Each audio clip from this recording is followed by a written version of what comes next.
Jin stood at the viewport of the Earth ship, watching as the massive Valen mothership grew larger against the backdrop of stars.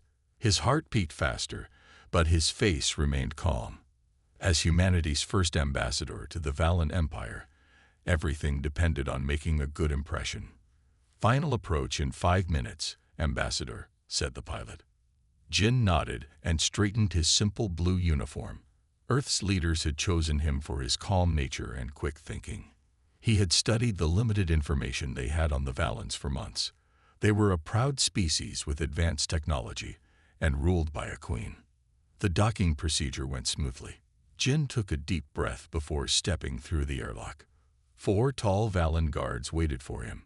They had bluish skin, large eyes, and moved with surprising grace despite their height. "Follow us, human," said one guard. "Queen Minna awaits." The halls of the Valen ship were high and curved, filled with a soft purple light. Jin noticed the other Valens stopping to stare as he passed. Some looked curious, others seemed afraid. After a long walk, they reached a set of massive doors that slid open silently. The throne room beyond was spectacular, a vast chamber with a ceiling that seemed to display the galaxy itself. At the far end sat Queen Mina on an elevated crystal throne. Jin approached and bowed as he had been instructed. When he looked up, he found himself meeting the gaze of the Valen Queen. She was taller than the others, with more elaborate markings on her blue skin and eyes that seemed to see right through him. "So this is a human," said Queen Mina, her voice clear and musical. "You are smaller than I expected." Jin smiled. "We come in many sizes, Your Majesty. Thank you for agreeing to meet with me." The Queen tilted her head. "There are many stories about humans in the galaxy. Some say you can survive conditions that would kill most species. Others claim you have hidden powers that appear when you are in danger. We are a young species, Your Majesty. Much of what you've heard is likely exaggerated." A Valen advisor leaned close to the Queen and whispered something. The Queen's expression changed slightly. "My advisor Tai tells me that humans have survived on planets where other species cannot. Is this true?" Jin nodded. "We adapt well, Your Majesty. Earth has many different environments, from freezing cold to burning hot. We've learned to live in most of them." The Queen stood, towering over Jin. "Show me your hands, human." Jin held out his hands. The Queen stepped down from her throne and approached him. The guards tensed, but she waved them away. She took his hands in her long, slender fingers, examining them closely. 5 digits, she said. "And these marks." She traced a line on his palm. "Just natural creases in our skin, Your Majesty." She released his hands and circled him slowly. "You breathe oxygen, like we do." "Yes, though we can tolerate different mixtures and pressures than you might be used to." The Queen returned to her throne. "You will stay as our guest. I wish to learn more about humans and your planet Earth." Jin bowed again. "It would be my honor." Later, Jin was shown to private quarters. The room was beautiful, but clearly designed for Valen physiology. The bed was too long, the chairs too high. As he looked around, there was a soft chime, and the door slid open. A smaller Valen entered, carrying various items. "I am Sue," she said. "I have been assigned to assist you during your stay." She put down a device on a table. "This will adjust the atmosphere to better suit human needs. Is it true humans need to sleep for a third of each day's cycle?" Jin smiled. "Yes, that's true. We call it sleep. Our minds need time to rest." Sue looked fascinated. "The Queen has many questions about humans. Some of our scientists believe the stories about your kind are just myths, but others think there must be truth behind them." "What stories do you mean?" Jin asked, sitting down on the edge of the too large bed. "That humans can continue functioning after severe injury. That you can survive without food for many days. That you have an ability called adrenaline that gives you extraordinary strength when needed." Sue placed some food containers on a table. "The most interesting myth is about something called the awakening, a state where humans access hidden powers. Jin laughed softly. We do have adrenaline, but it's not magic. It's just a chemical our bodies produce when we're in danger. As for the awakening, I've never heard of it. Sue looked disappointed. The Queen believes many of these stories are false, but she is still curious. After Sue left, Jin sent a message back to Earth, reporting on his first meeting. He ended by noting the Valens seemed to have strange ideas about human capabilities. This might be useful in negotiations, he thought. The next morning, a loud alarm jolted Jin awake.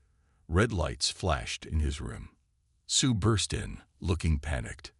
Ambassador Jin, there is an emergency. The Queen requests your presence immediately. Jin quickly dressed and followed Sue through corridors now filled with hurrying Valens.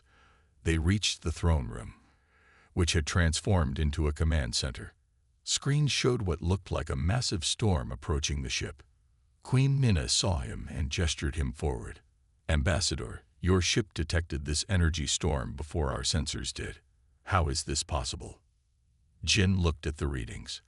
Our ships are designed to detect subtle space disturbances, Your Majesty. It's something we developed after several close calls early in our space exploration. The Queen looked at him with new interest. Then perhaps there is truth to some of the stories. You will join my advisors in planning our response to this storm. Let us see if human adaptability is as remarkable as claimed. Jin nodded, already studying the storm data. The real test of humanity's worth to the Valen Empire was about to begin. The energy storm passed without causing major damage to the Valen mothership, but Queen Minna had been impressed by Jin's suggestions during the crisis. 3 days later, she summoned him to what the Valens called the testing grounds, a large, circular chamber deep within the ship. Jin arrived to find the Queen standing with several advisors. The chamber was divided into different sections, each looking like a different environment. Ambassador Jin, Queen Minna said, her voice echoing in the large space. I wish to better understand human capabilities. My people have prepared some challenges for you. Jin looked around cautiously. What kind of challenges, Your Majesty? Nothing that would cause permanent harm, she assured him. We simply want to observe how humans respond to different situations. Jin nodded, though he felt uneasy. I'll do my best. The first challenge was in a section designed to look like a desert.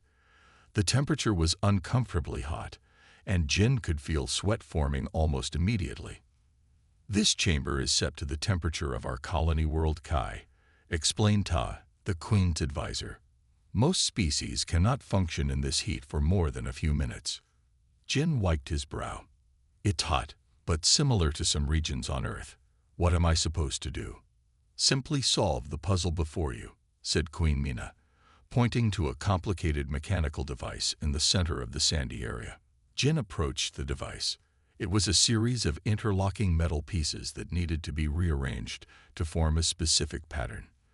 The metal was hot to the touch, but Jin worked steadily, ignoring the discomfort. After 15 minutes in the heat, he completed the puzzle. The Valens watching him murmured in surprise. Most interesting, said Queen Minna. You appear uncomfortable, but still fully functional.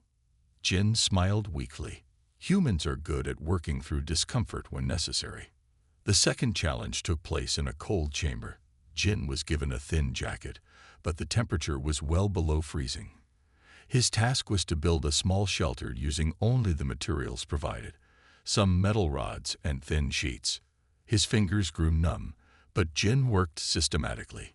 He had done winter survival training before becoming an ambassador. Within 20 minutes, he had constructed a basic but effective shelter. Queen Minna watched with growing interest. You are shivering, yet you continue to think clearly. Explain this. Jin rubbed his hands together for warmth. Humans evolved to handle temperature changes. Our bodies try to maintain a constant internal temperature even when the outside environment changes. The third challenge was different. Jin was led to a section filled with obstacles and told to reach the other side as quickly as possible. As he started, bright strobe lights began flashing, and loud, disorienting sounds blared from hidden speakers. Jin paused, feeling dizzy from the sensory overload. Then he took a deep breath, focused his eyes on the ground directly in front of him, and began moving forward methodically. He stumbled several times, but kept going until he reached the end. The lights and sounds stopped. Jin looked up to see Queen Mina staring at him with an expression he couldn't quite read. "Most species become completely disoriented under such conditions," she said. "How did you maintain your direction?" Jin shrugged. "I focused on one small area at a time and kept moving. Humans are good at filtering out distractions when we need to." The Queen turned to her advisors and spoke in their language. Jin couldn't understand the words, but he could tell they were surprised by something. The final challenge was in a room filled with complex mathematical equations projected onto floating screens. Jin was told to solve as many as possible in 30 minutes. Some equations were beyond his knowledge, but Jin worked through the ones he understood. When time ran out, he had solved about half of them. Queen Mina seemed pleased rather than disappointed. "You did not complete all the problems." "No, Your Majesty. Some were beyond my training." "Yet you admitted this limitation instead of attempting to hide it. Most interesting." The Queen approached him.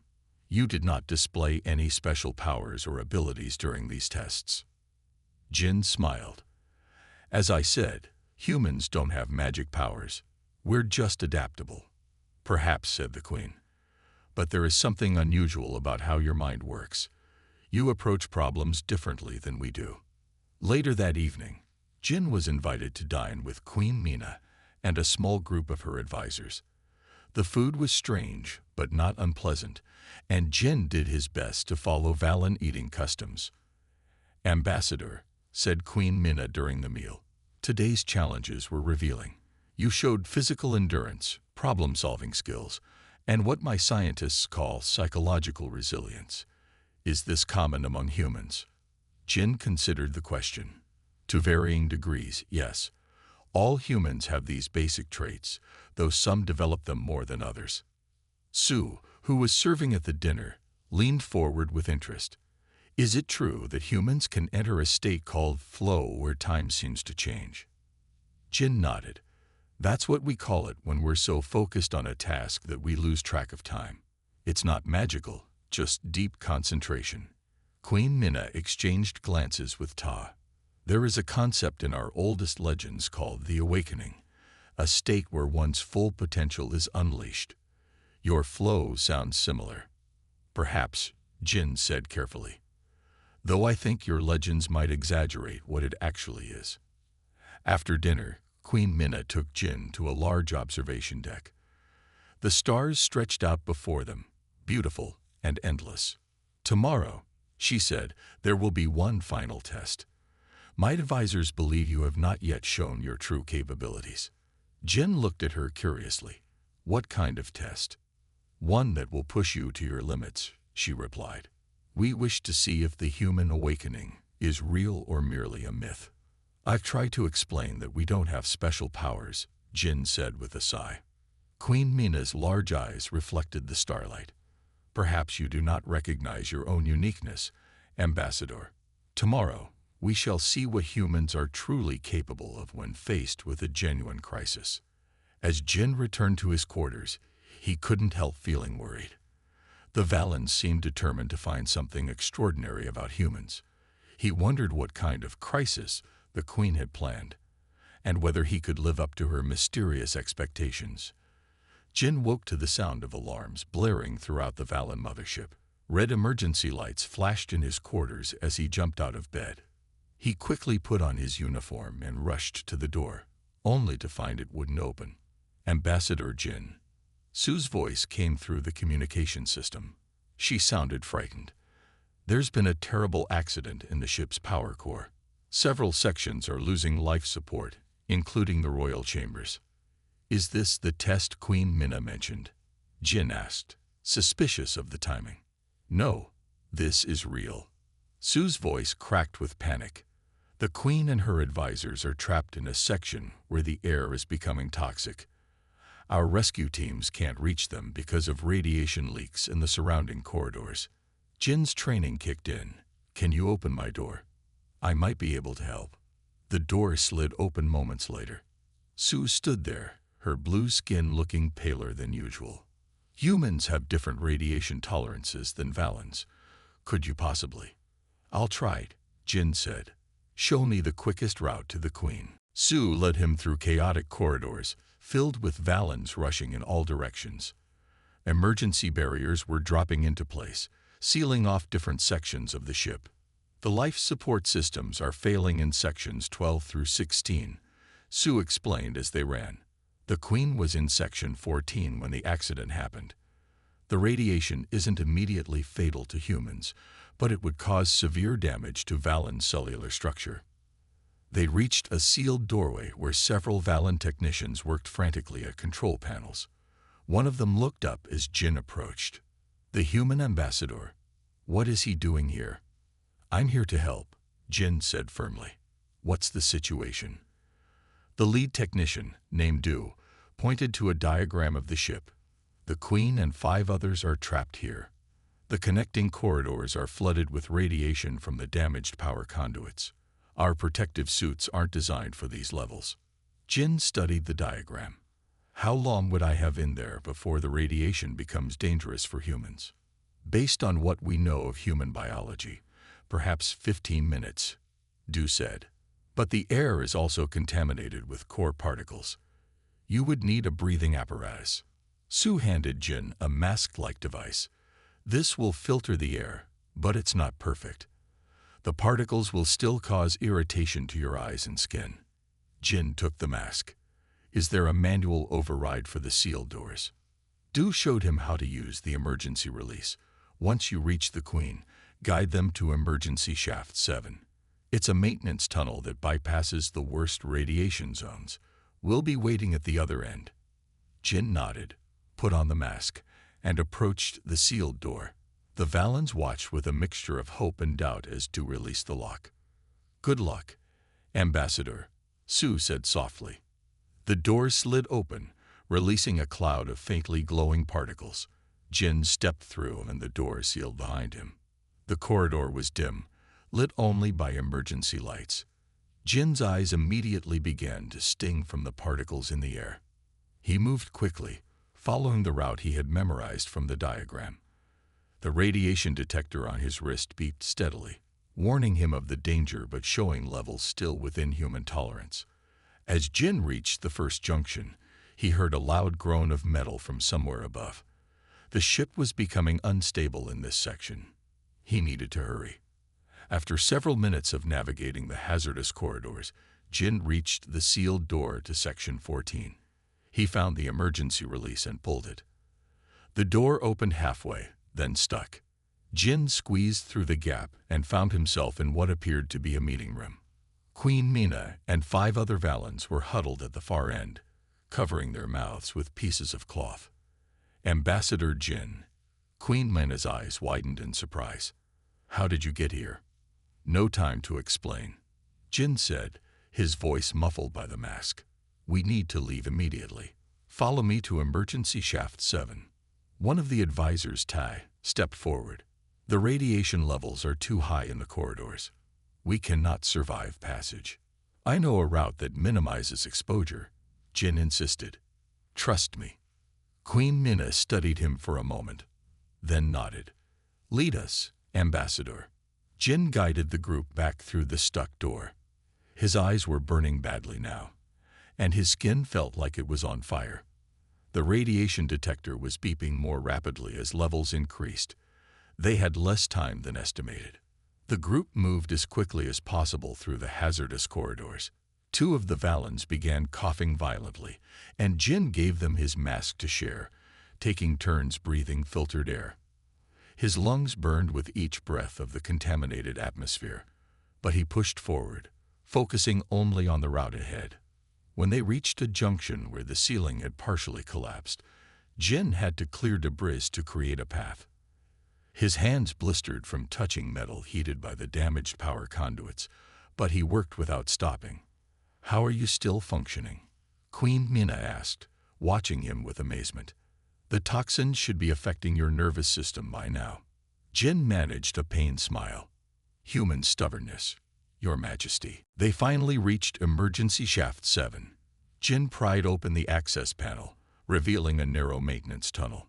This will lead to safety. The radiation levels are much lower inside. One by one, the Valens climbed into the shaft. Queen Minna went last, turning to Jin before entering. You are experiencing what we call the awakening, Ambassador. Your body should have failed by now, yet you continue. Jin shook his head, fighting dizziness. It's just adrenaline and training, Your Majesty. The Queen disappeared into the shaft, and Jin followed, pulling the panel closed behind him. The air in the shaft was clearer, and Jin took deep, grateful breaths despite the pain in his lungs. They crawled through the narrow space for several minutes before reaching another panel. Jin pushed it open, revealing a group of anxious Valens waiting with medical equipment. As the Queen and her advisors emerged, medical staff rushed to attend to them.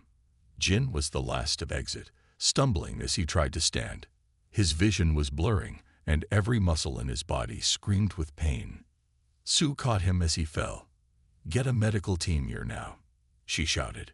Jin's last conscious sight was Queen Minna looking down at him with an expression of wonder and respect. He woke 3 days later in the Valen medical bay. Sue was sitting nearby and quickly moved to his side when she saw he was awake. "You saved the Queen and her advisors," she said. "The ship's systems have been repaired, but everyone is talking about what you did." Jin tried to sit up, wincing at lingering pain. "Was that the test the Queen mentioned?" Sue shook her head. "No, the accident was real. Queen Minna says you have shown her what humans are truly capable of. She calls it the awakening, though you might call it something else." Jin lay back, too tired to argue about terminology. Whatever the Valens wanted to call it, he had simply done what any human would do in a crisis. Perhaps that was extraordinary enough. Jin sat in the Valen Royal Garden, a specially designed area within the mothership that contained plants from various worlds. His body was still healing from the radiation exposure, but the Valen doctors had been amazed at how quickly humans recovered from injury. Queen Minna entered the garden, her tall figure moving gracefully between the exotic plants. Jin tried to stand to greet her, but she gestured for him to remain seated. "Ambassador, I am pleased to see you recovering," she said, sitting on a bench across from him. "Our medical team says you should have been unconscious for at least 2 weeks, yet here you are after only 5 days. Jin smiled. "Human bodies are good at healing, Your Majesty, though I still feel quite sore." The Queen studied him with her large, expressive eyes. "I have been researching your species since the accident. The information you provided about Earth has been most illuminating. I believe I misunderstood something fundamental about humans." "What's that?" Jin asked. "I was looking for a special power or ability. This awakening from our legends. But now I see that the remarkable thing about humans is not one special ability, but rather how your ordinary abilities combine in extraordinary ways." Jin nodded. "That's a good way to put it. We're not stronger or faster or smarter than many species. We're just adaptable." Queen Minna leaned forward. "Explain to me what happened in your body during the rescue. Our scientists detected unusual chemical changes in your blood when we treated you." "That would be the adrenaline and other stress hormones," Jin explained. "When humans face danger, our bodies release chemicals that prepare us for extreme effort. Our hearts beat faster, we breathe more rapidly, and our muscles get a temporary boost of energy. A biological response to crisis," the Queen said thoughtfully. "Not magic or special powers, but a natural process." "Exactly. It's something that evolved over thousands of years as our ancestors faced predators and natural disasters." Queen Minna rose and walked to a small pool in the center of the garden. Jin followed her slowly, his legs still weak. "Look," she said, pointing to a small creature swimming in the water. It changed colors as it moved, blending with different rocks and plants. "This is a cater from our homeworld. It changes its skin to hide from predators. A simple biological response, yet it seems magical to those who don't understand it. Jin watched the creature with interest. That's a good comparison. What humans do probably seems special to you, but it's just how we evolved. The queen turned to face him. I have requested access to human historical records. Your advisor Sue has been helping me understand your species better. Jin raised an eyebrow. What have you learned? That humans have endured much suffering throughout their history. Wars, plagues, natural disasters. Yet you always rebuild, adapt, and continue forward. Her voice held a new respect. This resilience, this refusal to surrender, is what our legends call the awakening. Later that day, Jin found himself in a large chamber he hadn't seen before. It looked like a historical archive, with images and artifacts displayed along the walls. Queen Mina and several of her advisors, including Tai and Sue, waited for him there. This is our Hall of Memory, the queen explained. It contains the history of the Valen people. She led Jin to a section showing ancient stone carvings. These are from 10,000 years ago, when our people first encountered other intelligent species. Jin examined the carvings closely. They showed tall, Valen-like figures meeting with various alien beings. One carving caught his attention, beings that looked somewhat similar to humans, standing with the Valens. Who are these? He asked, pointing to the human-like figures. The predecessors, Ted explained. A species that visited our world long ago and helped our ancestors during a time of great crisis. They possessed what we call the awakening, the ability to push beyond normal limitations when needed. Queen Mina touched the carving gently. The predecessors vanished 5,000 years ago.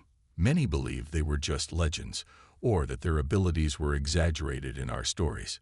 But now I wonder if they were similar to humans. Jin looked at the carving with new interest. It's possible.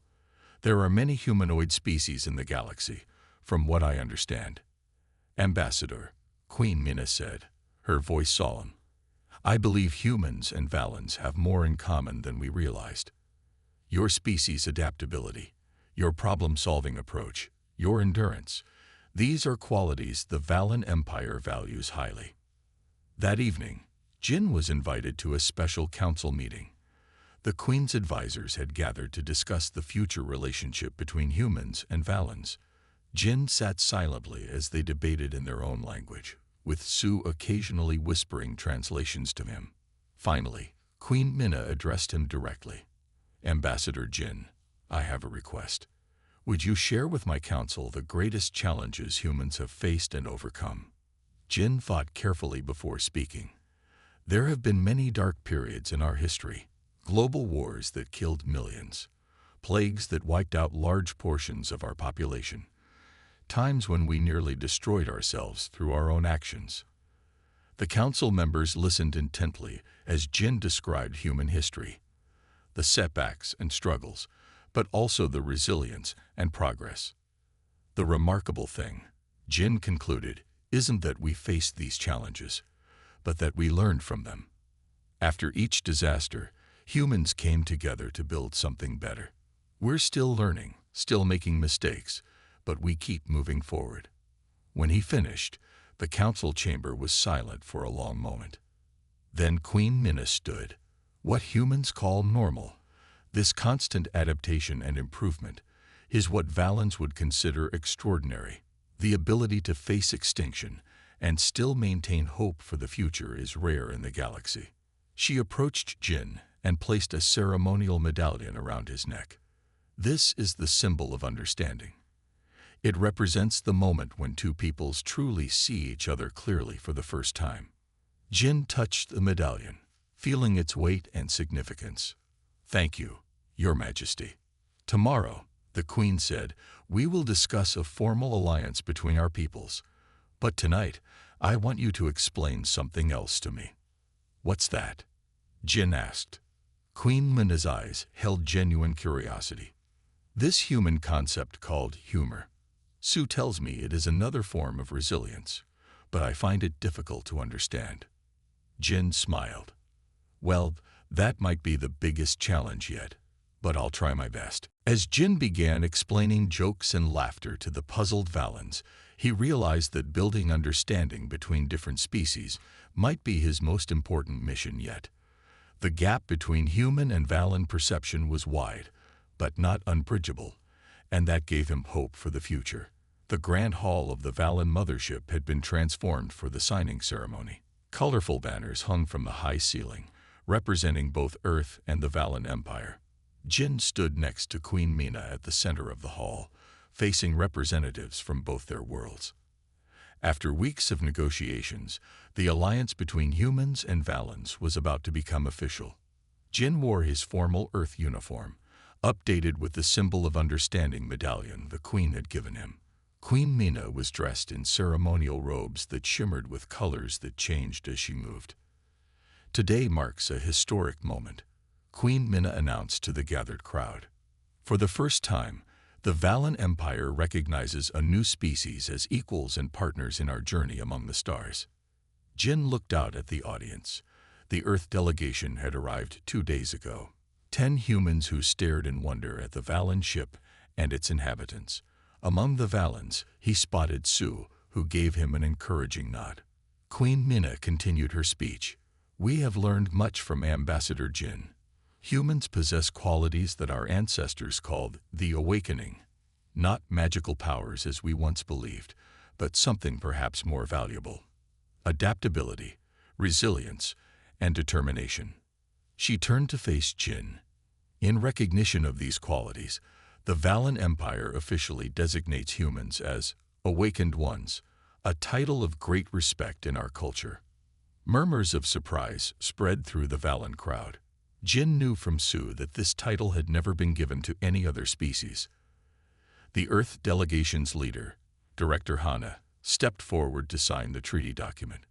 She was a small woman with a commanding presence who had been skeptical when Jin first reported the Valen's fascination with human resilience. "On behalf of Earth, we accept this honor," Director Hana said, "and we recognize the Valen Empire as our friends and allies among the stars." As the official signing took place, Jin thought back to the events that had led to this moment. What had begun as a simple diplomatic mission had turned into something much more significant when the Valens discovered that humans possessed traits they had long considered mythical. After the ceremony, Jin found himself in a smaller chamber with Queen Mina, Director Hana, and several key advisors from both sides. "Ambassador Jin has served Earth well," Director Hana said. "His actions during the ship crisis saved many lives and opened the door to this alliance." Queen Mina nodded in agreement. "Indeed, the ambassador's demonstration of human capabilities changed our understanding of your species. Though I still think you overestimate us," Jin said with a smile. "No," the Queen replied firmly. "We underestimated you at first. Now we see more clearly." Ta, the Queen's chief advisor, stepped forward with a data device. "We have prepared information packets about the Valen Empire for Earth's leaders, including our star charts, cultural history, and technological knowledge." Director Hana accepted the device. "Earth offers the same in return. We believe that sharing knowledge benefits both our peoples." Later that evening, a celebration was held in the ship's main gathering hall. Humans and Valens mingled, sharing food, drinks, and stories. Jin watched with satisfaction as the two species began to form connections. Su approached him, carrying 2 cups of a glowing blue drink. "The humans seem to be enjoying our celebration," she said, handing him one of the cups. Jin took a careful sip. The drink was sweet with a slight tang that reminded him of citrus. "They are. Director Hana told me she's already planning student exchange programs between our worlds. And Queen Mina has commissioned a new research center dedicated to studying human adaptability," Su added. "Many young Valens have requested to join the project." Jin looked across the room where Queen Mina was deep in conversation with Director Hana. "I never expected my mission to lead to this. The Queen has also been sharing what she's learned about humans with rulers of other systems," Su said. "Your reputation is spreading quickly throughout the galaxy." Jin raised an eyebrow. Is that good or bad? Sue laughed, a musical sound that Jin had come to enjoy. Mostly good, I think, though some species may feel threatened by your adaptability. The celebration continued late into the night. Before it ended, Queen Minna called for attention one final time. Tomorrow, Ambassador Jin will return to Earth with the treaty and our gifts of knowledge, she announced. But this is not an ending. It is the beginning of a new chapter for both our peoples. She raised a ceremonial cup to the future of humans and Valens, together among the stars. Everyone raised their cups in response. The next morning, Jin prepared to board the Earth ship for his journey home. Queen Mina and several Valen officials came to see him off. "You will always have a place here, Ambassador," the Queen said. "We hope you will return soon." Jin bowed. "I'm sure I will. There's still so much for our peoples to learn from each other." Sue stepped forward and presented him with a small crystal sphere. "A gift," she explained. "It contains images of our homeworld, so you will remember us." Jin carefully placed the sphere in his pocket. "I couldn't forget if I tried." As Jin walked up the ramp to the Earth ship, he turned for one last look at the Valens who had come to mean so much to him. Queen Minna stood tall and regal. Sue smiled warmly, and the others watched with respect in their eyes. Once aboard, Jin took his seat near a viewport where he could see the massive Valen mothership. Director Hannah sat next to him. "You've done remarkable work here," she said. "When you first reported that the Valens thought humans had mystical abilities, many of us thought it was a miscommunication." Jin smiled. "It was in a way. They were looking for something magical, but found something real instead.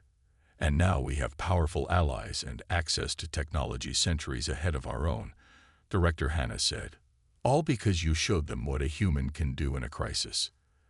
As the Earth ship pulled away from the Valen mothership, Jin watched the great vessel grow smaller in the viewport. He thought about what the future might hold now that humans were known as awakened ones throughout the galaxy. What had begun as a simple misunderstanding about human capabilities had become the foundation for peace between worlds. Jin found himself looking forward to his next mission, perhaps helping other species understand humanity's unique place in the cosmos. The Earth ship entered hyperspace, leaving the Valen mothership behind, but carrying the promise of a new alliance that would change both their worlds forever. The end.